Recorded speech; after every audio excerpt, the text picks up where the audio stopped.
The city was busy that evening. Cars rolled by with their lights flickering against the damp pavement, and people hurried past each other, too focused on where they needed to go. The air smelled of roasted nuts from a nearby cart mixed with the faint scent of rain.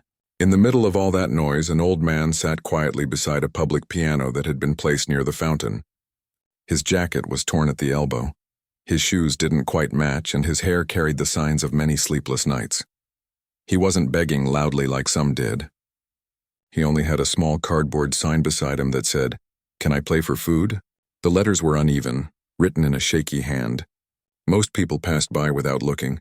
Some glanced quickly and then turned away, pretending not to see him. He didn't blame them. He was used to being invisible. He looked at the piano and softly brushed his fingers over the keys. They were dusty and some were out of tune, but to him they were still beautiful. He hadn't played in a long time. The last time he touched a piano like this, he still had a home, a family, and a reason to smile every morning. But life had changed. A group of young people walked past, laughing loudly. One of them pointed at him and said something that made the others chuckle. He heard it, but he didn't react. There was a time when words could hurt him, but now he had grown used to the sound of laughter that wasn't kind. He just sat still, watching the fountain splash water into the air, pretending it was the applause of an audience he once knew. Then came the sound of heavy shoes stopping nearby. He looked up and saw a tall man in a fine coat, holding a cup of coffee. His clothes were neat, his shoes shiny, and there was an expensive watch on his wrist. The man had a confident smile, the kind that said he was used to getting attention. He looked down at the homeless man and tilted his head. "So you play?" he asked, his voice carrying a hint of amusement. The homeless man nodded slightly. "A little," he replied softly. The man smirked. "A little? You want food, huh? Maybe you can earn it. Play something good and maybe I'll buy you dinner." A few people nearby turned their heads.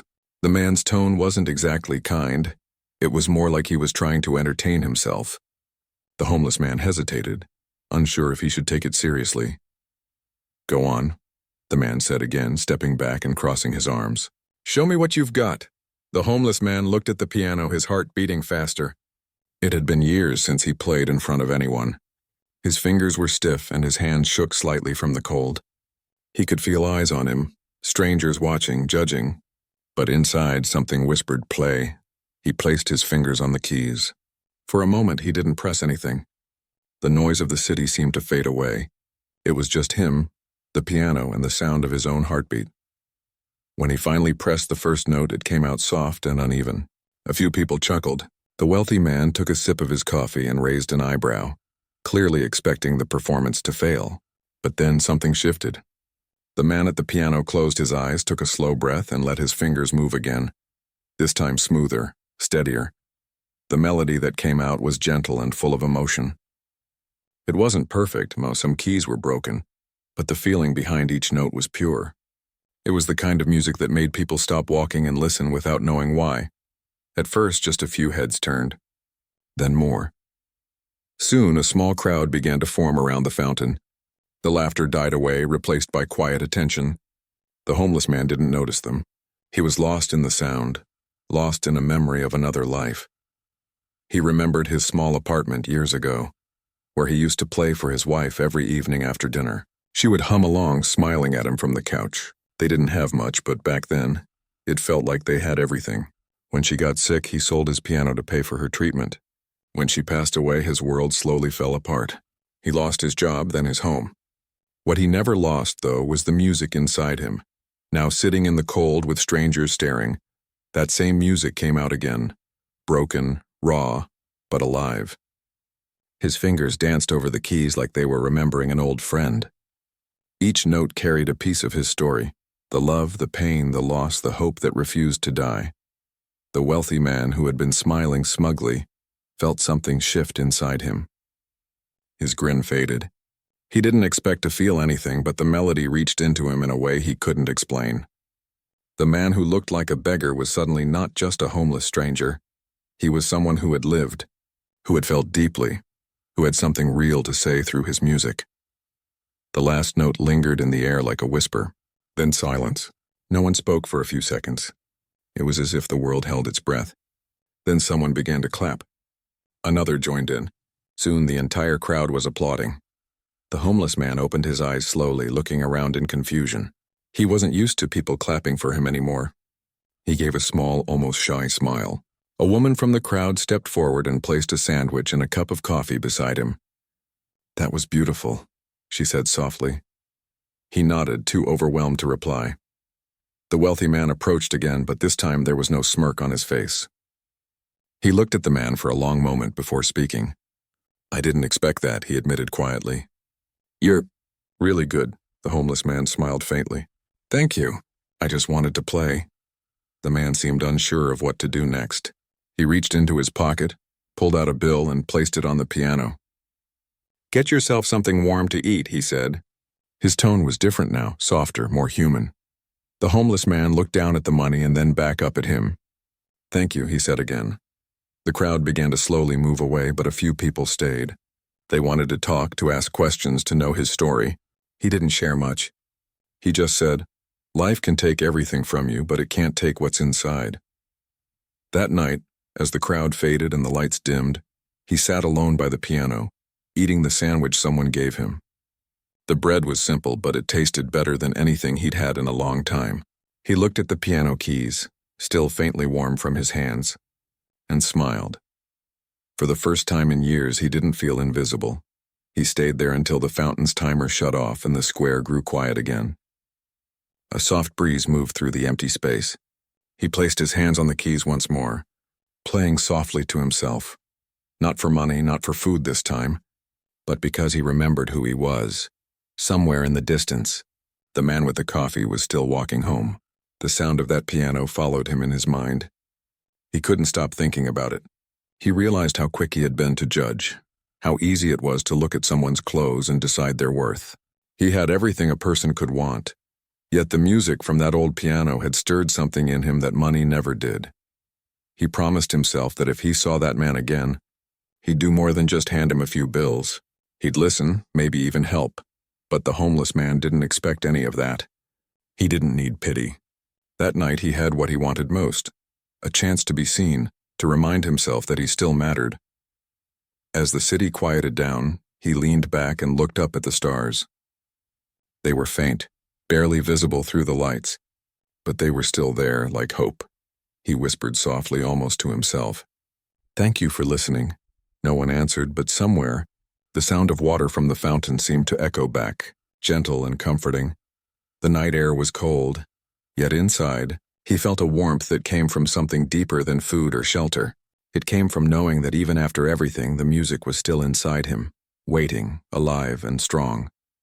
He closed his eyes, letting the last note drift away into the night. The next morning, the city woke up to its usual rush.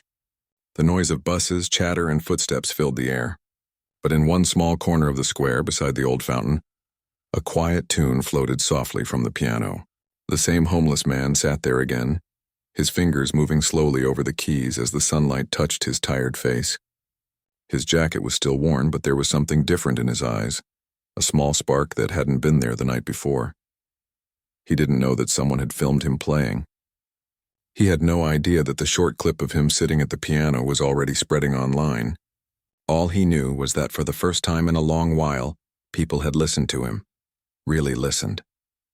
As he played, a little boy walked up with his mother. The boy stopped, pulling gently at her hand.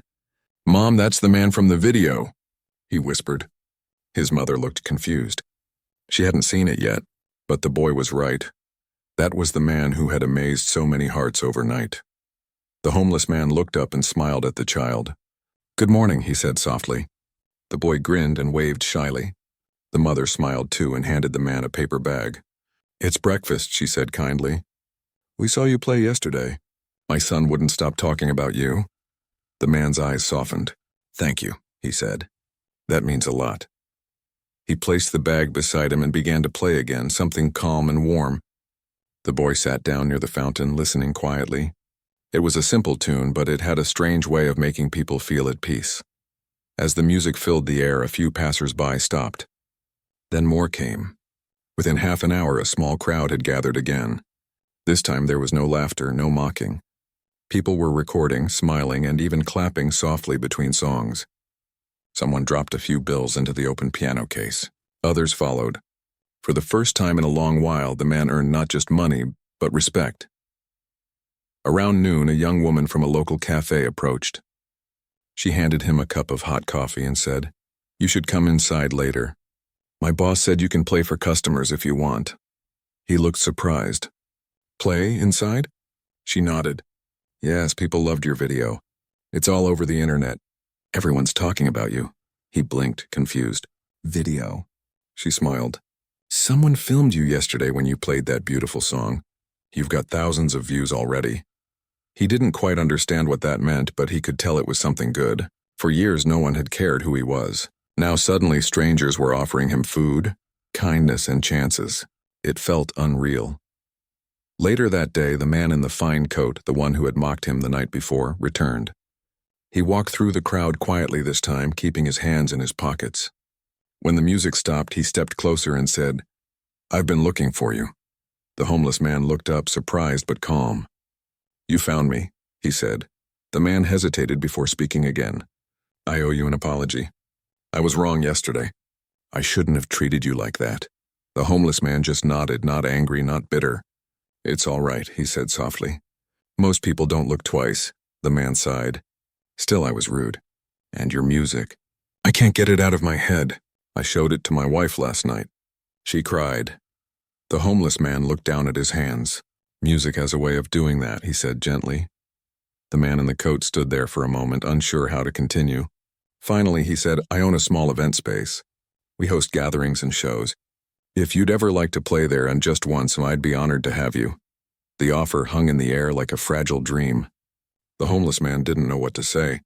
He had played on streets, in train stations, and under bridges, but never imagined performing anywhere again. "Think about it," the man said kindly. "Come by tomorrow. Here's my card."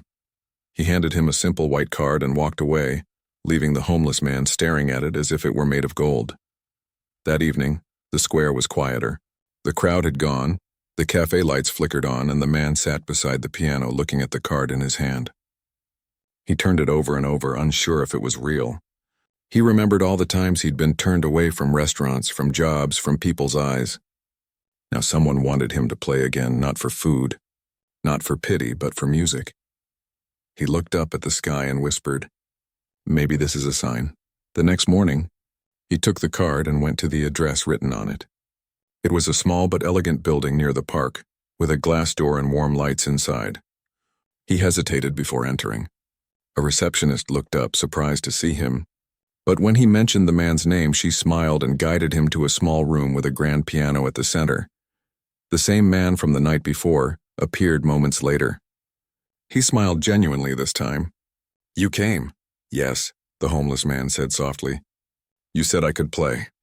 "Of course," the man replied. "Go ahead. Play whatever you like." The homeless man sat down and rested his hands on the keys. The piano was smooth, perfectly tuned. He hadn't felt this kind of touch in years. He closed his eyes and began to play. Slow at first, then deeper, the melody growing with emotion. The sound filled the room like sunlight pouring through open windows. The man who owned the place stood still, listening quietly. Others from nearby offices came out to watch. No one said a word until the last note faded. When he finished, there was a long silence, then soft applause. The man smiled and said, "Would you like to play here tonight? We have a small charity event. It's not big, but I think people would love you." The homeless man looked uncertain. "I don't have proper clothes." "We'll take care of that," the man said kindly. "Just say yes." After a pause, the homeless man nodded. "Yes." That evening, he stood in front of a mirror in a small room backstage. Someone had lent him a clean shirt and a jacket. It wasn't fancy, but it made him feel human again. He looked at himself for a long moment, not at the wrinkles or the gray hair, but at the person he used to be. When he walked onto the small stage, people turned to look. There were tables, lights, and the faint sound of chatter. He took a deep breath, sat at the piano, and began to play. The music that flowed out of him that night was unlike anything he had played before. It was full of gratitude, sadness, and joy, and all mixed together. Every note seemed to tell the crowd, "I'm still here. I'm still alive." By the time he finished, the entire room was silent. Then came applause, real applause. People stood up cheering. Some even wiped away tears. The man who invited him walked up smiling proudly. "You did it," he said. The homeless man looked around at all the faces, all the light, and whispered, "Thank you." Later, as the event ended, several guests came up to him. One woman said, "You have a gift. You shouldn't be on the streets. There's a music program I work with. They help people find work through performing. I could talk to them about you." Another said, "I have a piano at my restaurant. Would you like to play there some evenings?" It was overwhelming. Offers, smiles, words of kindness, things he hadn't received in so long. He didn't know what to say except thank you over and over again. That night, when everyone left, the man who owned the place sat beside him. "You've changed my heart," he said honestly. "Yesterday I laughed at you. Today I see you differently. You reminded me that talent and worth don't wear fancy clothes." The homeless man looked at him and smiled faintly. "Sometimes we all forget what really matters," he said. When he stepped outside that night, the air was cool but gentle. He walked back toward the square carrying a small bag of food someone had given him. As he passed the fountain, he saw the old piano still sitting there waiting. He smiled and sat down again. This time, when he played, people who walked by didn't ignore him. Some recognized him from the video. Others stopped just because they felt something in the sound. The coins in his case weren't much, but it didn't matter. He wasn't playing for survival anymore. He was playing for life itself. The night stretched on, and as he played, a few of the same people who had laughed at him before now stood quietly listening. Some even clapped at the end. When the lights around the square began to dim, he looked up at the stars again. He felt tired, but it was the good kind of tired, the kind that comes when your heart is full. He didn't know what the next day would bring, but for the first time in years, he felt something powerful. Hope. He placed his hand on the piano and whispered, "I'm not done yet." The city slept, but his melody carried softly through the night, echoing down the empty streets, reminding anyone who happened to hear it that beauty can come from the most unexpected places. The sun rose slowly over the city, painting the buildings in shades of gold. The streets were already alive with the sound of people starting their day. But for the man at the piano by the fountain, this morning felt different. He had spent most of the night thinking about the small concert he played the evening before. He hadn't slept much, but his heart was full. For the first time in years, he felt seen, valued, and remembered. He sat by the piano with a paper cup of coffee someone had given him, his hands wrapped around it for warmth. The air was crisp, but inside he felt light. Every time someone passed by, they gave him a small nod or smile. Some even recognized him. A few took pictures from a distance. He didn't mind. He wasn't used to attention, but he had learned to accept it with quiet grace. Around mid-morning, a man with a camera approached. He was polite with a friendly smile. "Excuse me," he said gently. "You're the pianist from the video, right?" The homeless man looked up, surprised. "The video again?" he asked softly. "People keep mentioning that." The cameraman chuckled. "It's everywhere, sir. Millions have seen it. Your music touched so many hearts. Everyone wants to know your story." The old man blinked, unsure what to say. "Millions?" he repeated almost to himself. It felt strange. For years, no one had noticed him. And now suddenly, the whole world seemed to know who he was. The cameraman knelt slightly to be at eye level with him. "If it's okay, I'd love to record a small interview," he said. "Just a few questions, nothing too much. People want to hear from you in your own words." The homeless man hesitated, looking down at his hands.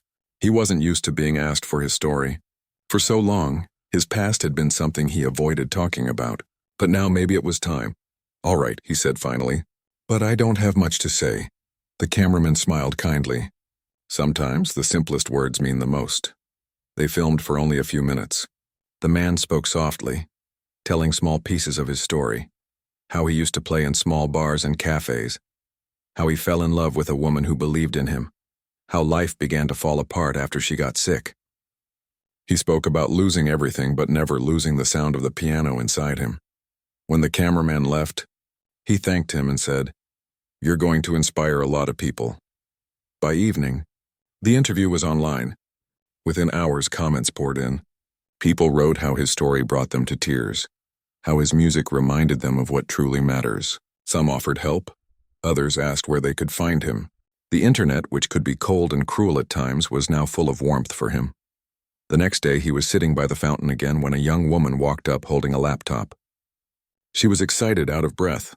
"You're on every news site," she said, showing him the screen. "Look, they're calling you the Piano Man of Hope." He stared at the picture, his picture, on the screen. It felt surreal. "I don't know what to say," he whispered. "You don't have to say anything," she said kindly. "Just keep playing." And that's what he did. Every day after that, more people came to see him. Some brought food, some brought flowers, some brought stories of their own struggles. They'd sit beside him, tell him about their lost dreams, and ask him to play something to give them hope. And he did, for each one. He played songs that carried pieces of their stories, melodies that spoke of second chances, quiet courage, and the beauty of not giving up. One afternoon, while he was playing a soft tune, a man in a gray suit stood at the edge of the crowd, watching quietly. After a while, he approached. He looked professional, serious, but his tone was kind. "Excuse me," he said. "I work with a local orchestra. We saw your story. Our director would love to meet you." The homeless man looked confused. "An orchestra?" "Yes," the man nodded. "They'd like to invite you to play with them. Not as a street act, but as a guest performer. They want you to share your music." The homeless man was speechless. He stared at the man, then down at his hands. "I don't even have proper clothes," he said quietly. "We'll handle that," the man replied with a smile. "All we need is you and your music." A few days later, the homeless man found himself standing backstage in a concert hall, a place filled with lights, velvet curtains, and the faint scent of polished wood. He wore a simple black suit that had been given to him. It wasn't new, but it fit well. He looked out at the rows of seats filling up. He could see families, students, and even some of the people who had watched him play by the fountain. His heart pounded. He hadn't played on a stage in years. He wasn't sure if he could do it. A stagehand whispered, "You're up next." He took a deep breath, rubbed his hands together, and walked toward the piano. The lights were bright, but as soon as his fingers touched the keys, everything else faded away. The music began softly, a gentle flow that grew stronger with each note. The sound filled the room, and for a few minutes it felt as if the entire world had stopped to listen. Every note carried his story, not just the pain, but the love, the hope, the forgiveness. The crowd didn't just hear the music, they felt it. When he finished, there was silence, then thunderous applause. People stood, clapping, cheering, shouting his name. Some were crying. He stood up, bowed slightly, and smiled, his eyes glistening with tears. It was the moment he thought he'd never have again. Not fame, not money, but dignity. After the concert, journalists gathered around. They asked questions, but he answered simply. "I just play from the heart," he said. "That's all I have." A few weeks later, things began to change even more. A local organization that helped homeless individuals reached out to him. They offered him a small apartment, warm meals, and a piano of his own. He accepted quietly, with gratitude that showed more in his eyes than in his words. He spent his days teaching children at a nearby community center. Some of them came from tough homes. Some were shy, some were angry at the world. But when he sat with them at the piano, something changed. He'd place their hands gently on the keys and say, "You don't need to be perfect. Just play what you feel." Little by little, music began to fill those classrooms, laughter mixing with melodies. The children adored him. They called him teacher, even though he never asked for it. One afternoon, while he was teaching, the man who once mocked him, the one who had given him the chance to play again, walked into the classroom. He looked proud and emotional. "You've come a long way," he said. The old man smiled. "Maybe I just found my way back," he replied softly.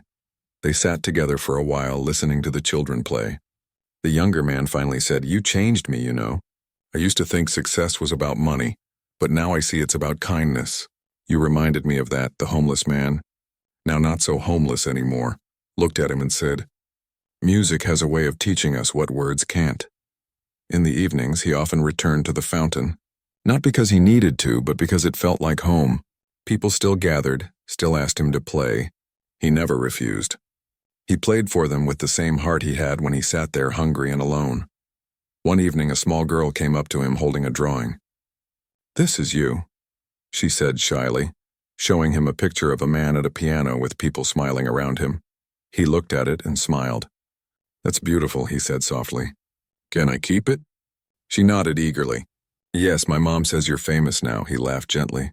Famous? Maybe a little. But I'm just someone who loves to play. He kept that drawing. It hung on the wall of his small apartment, right above his piano. Every time he looked at it, he remembered where he started. His story continued to inspire people all over the world. Donations poured into the shelter that once helped him. New pianos were donated to the city square. And every now and then he'd go there to sit and play, reminding everyone that miracles can happen in the most unexpected moments. Years later, when someone asked him what kept him going through all those dark days, he said something simple. I believed that even if the world stopped listening, the piano still would. And that was the truth. His truth. The man who once asked, "Can I play for food?" no longer played for survival. He played for love, for gratitude, and for every broken dream that needed a song to bring it back to life. The city still moved fast. The nights still grew cold. But somewhere near the fountain, there was always music, and people always stopped to listen. The world had changed for him, but he hadn't changed much. Fame had come to his doorstep quietly, almost like a gentle knock on a door he never thought would open again. People recognized him now, on the streets and cafes, even in the park where he used to sleep. They called him the piano man, the miracle musician, and the man who played his way back to life. But he never called himself anything at all. He just said, I'm the man who plays. He still lived simply. His new apartment was small but warm. There was a little window that looked out over the street, and beside it stood a piano. Not as grand as the ones in concert halls, but perfect for him. Every morning he made tea, opened the curtains, and let the sunlight fall on the keys before he played his first song of the day. The people at the community center still called him teacher. The children ran to him every time he arrived. They didn't care about the online fame or the TV interviews.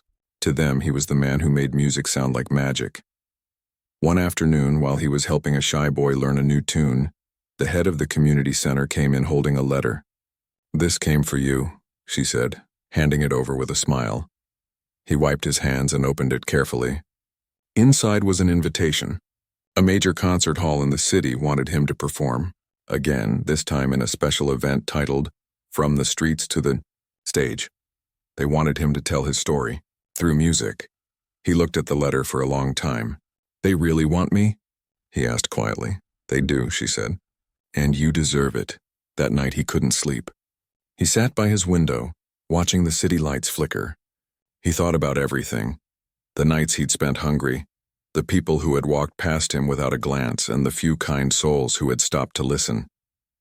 Now he was being asked to play for hundreds of people again. He wondered if he still had what it took. The streets had made him tougher, but they had also made him humble. He didn't want to lose that part of himself. When the day of the concert came, he dressed in a simple black suit, the same one he had worn before.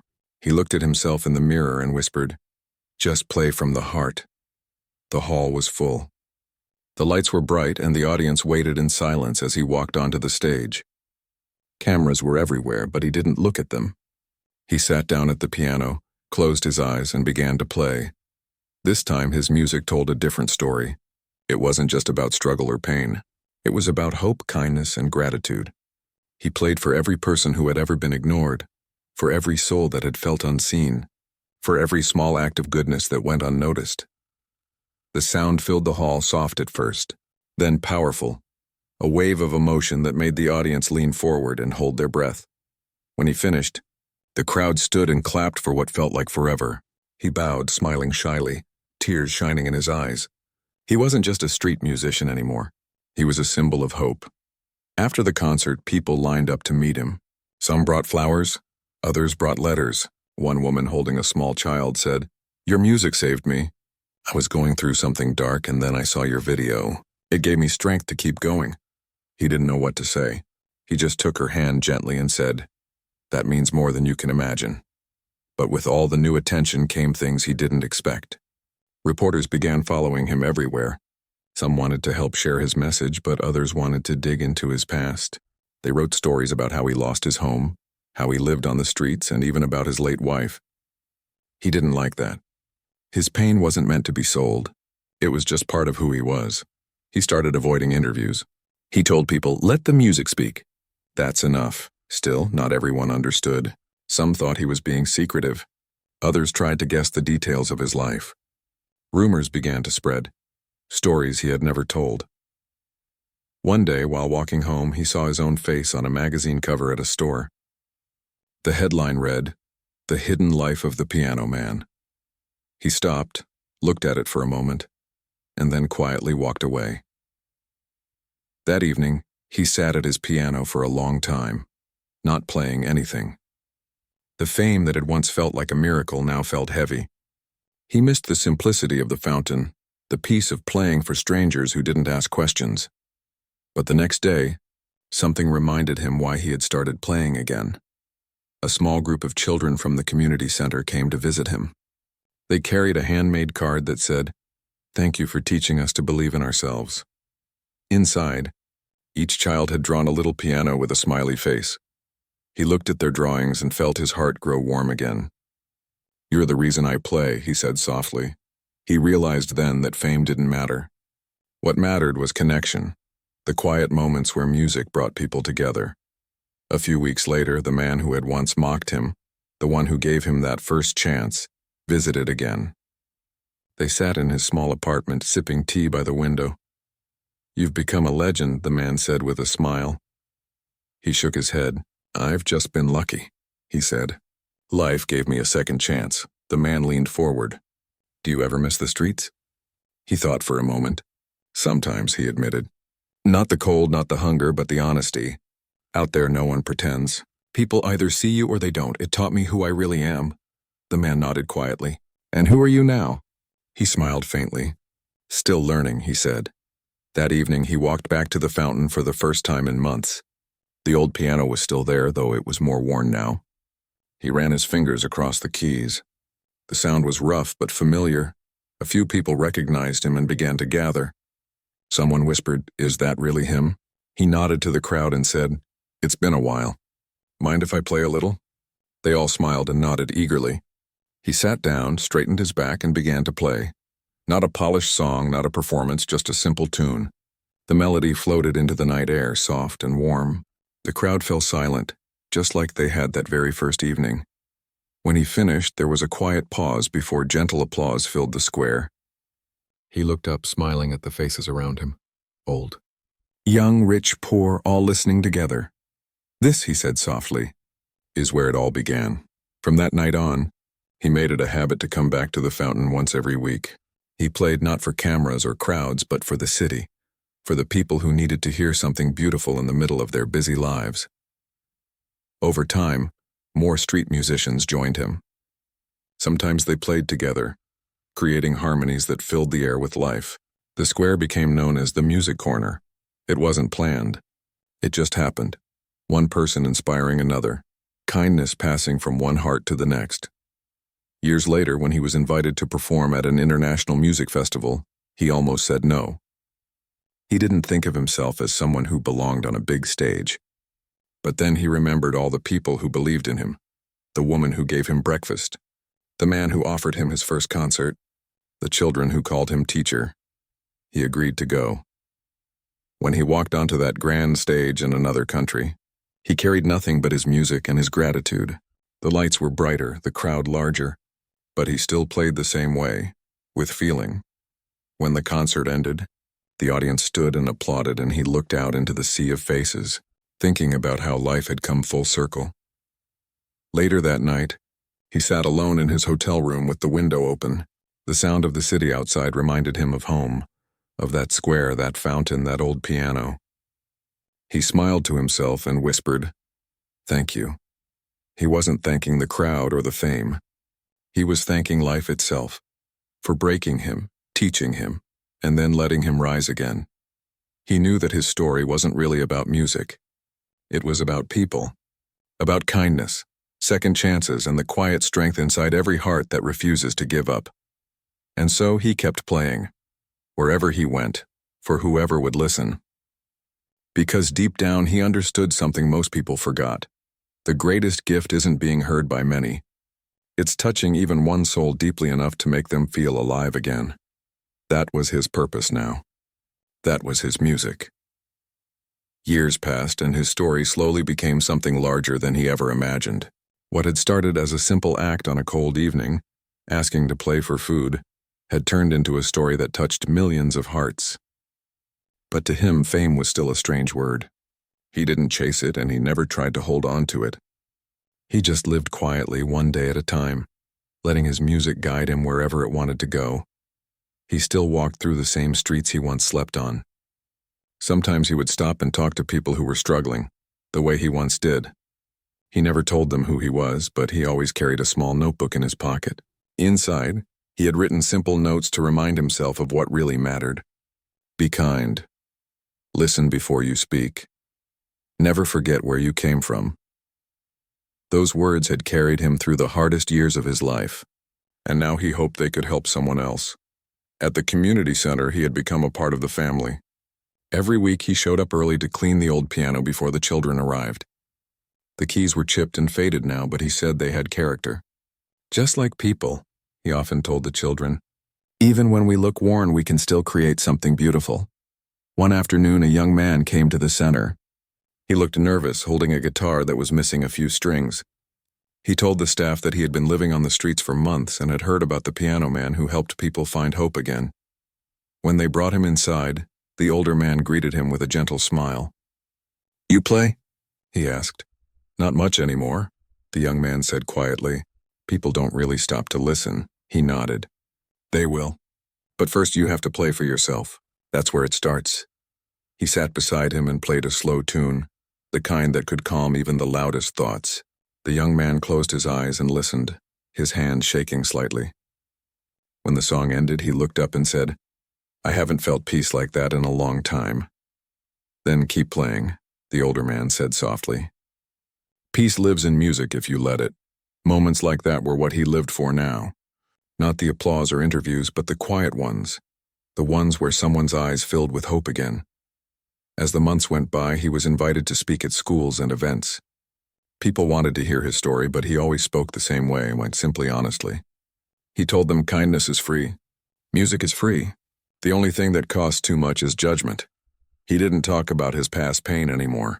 He talked about gratitude, about the small miracles that had saved him when he least deserved it. If one man hadn't stopped that night, he would say, I might never have played again. One small moment can change an entire life. Those words stayed with people. After his talks, teachers would write to him saying their students had started helping others more.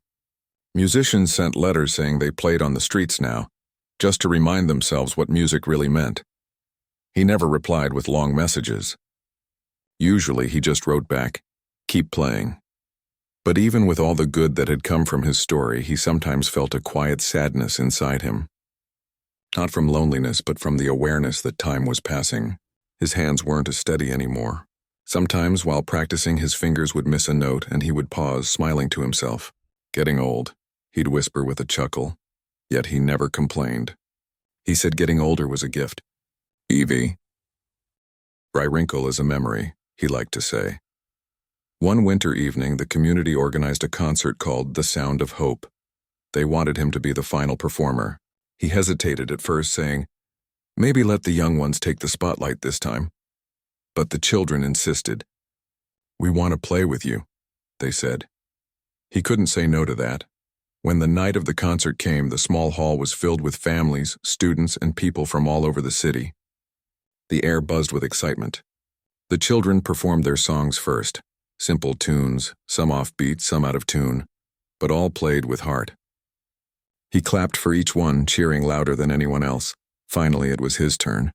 He walked slowly to the piano, every step echoing softly against the wooden floor. He looked out at the audience, not as a crowd, but as a collection of faces, each carrying their own story. He sat down, closed his eyes, and began to play. This time, the music was gentle, almost like a whisper. It wasn't about showing skill. It was about telling the truth, his truth. Every note carried a piece of his journey. The hunger, the cold, the laughter of strangers, the warmth of kindness, the second chances. The hall was silent. Even the children who usually whispered to each other sat still, wide-eyed. Halfway through the song, he felt his hands tremble slightly. But instead of stopping, he smiled and kept going. The small imperfection made it more real. Life wasn't perfect either, and that was the point. When he played the last note, the hall stayed quiet for a few seconds before erupting into applause. People stood clapping and cheering. Some had tears in their eyes. The children rushed to him, hugging him tightly. One of them whispered, "You're our hero." He shook his head. "No," he said softly. "I'm just someone who got a second chance. You're the heroes. You're the future." That night, when everyone had gone home, he stayed behind for a while. The lights were dim and the piano sat quietly in the corner. He ran his hand over the keys and whispered, "Thank you." It was the same piano that had saved him once, the same sound that had pulled him out of darkness. He believed that every note he played was a prayer, not for himself, but for others who still needed hope. The next morning, as he walked through the square, he saw something that made him stop. A young girl, no more than 12, was sitting at the old fountain piano. Her clothes were simple, her hair tied back, and she played with such emotion that people stopped to listen. He stood at a distance, smiling as the crowd grew. When she finished, someone dropped a coin into her case and she bowed shyly. He walked over slowly and said, "That was beautiful." She looked up, surprised. "Thank you," she said. "I'm just learning." "Keep learning," he said gently. "You never know where it might take you." She smiled. "My teacher told me about a man who used to play here. He said the man changed everything." He laughed softly. "Did he now? Do you know him?" she asked curiously. He looked at the fountain, the piano, the sky above, all the pieces of his story still standing there. "A little," he said with a grin. "He's still learning too." Then he quietly walked away, leaving her to play. As he walked, he thought about how life moves in circles. The same place that had once been his lowest point had become a place of new beginnings for others. That was the beauty of it. The story never really ended. It just kept passing from one heart to another. Months later, a video of the young girl playing went viral online. People called her the next piano prodigy, and in the comments, many mentioned the old man who had once played there years ago. Some said he was a legend. Others said he was an angel in disguise. But those who truly knew him, the ones who had met him, listened to him, or learned from him, said something simpler. He was a man who reminded us what it means to be human. He never tried to correct anyone. He didn't need to. His music had already said everything that needed to be said. In time, he grew older, his steps slower, his hair silver. But even then, he never stopped playing. Whether in his small apartment, the community center, or the park, he played with the same heart he always had. People who passed by could still feel that same warmth in his sound, that quiet, healing power that reminded them life could still be beautiful. One spring morning, the community center organized a tribute for him. They gathered all his students, past and present. The walls were decorated with photos of him playing at the fountain, teaching children, performing on stage. When he arrived and saw it all, his eyes filled with tears. "You didn't have to do this," he said softly. One of his oldest students smiled and replied, "We wanted to. You gave us music, but more than that, you gave us hope." He looked around the room. So many faces, so many memories. Then he sat at the piano one last time and said, "Let's make this one a song of gratitude." Together they played, every child, every teenager, every person he had ever taught. The sound filled the hall, a mix of laughter, love, and light. As the music ended, he whispered, "That's what life sounds like when we play it together." And from that day on, his legacy lived not in the videos or the headlines, but in the people whose hearts he had touched. Every time someone played with kindness, every time someone offered a hand to a stranger, a piece of his music played again in the world, because his story had never been about being famous or talented. It had always been about something much simpler, a reminder that even when life breaks you, you can still create something beautiful with the pieces. He was proof that sometimes, all it takes is one song, one kind word, or one moment of courage to change everything. And as long as someone somewhere sits down at a piano and plays from the heart, his story, the story of the man who played for food and gave the world hope, will never truly end.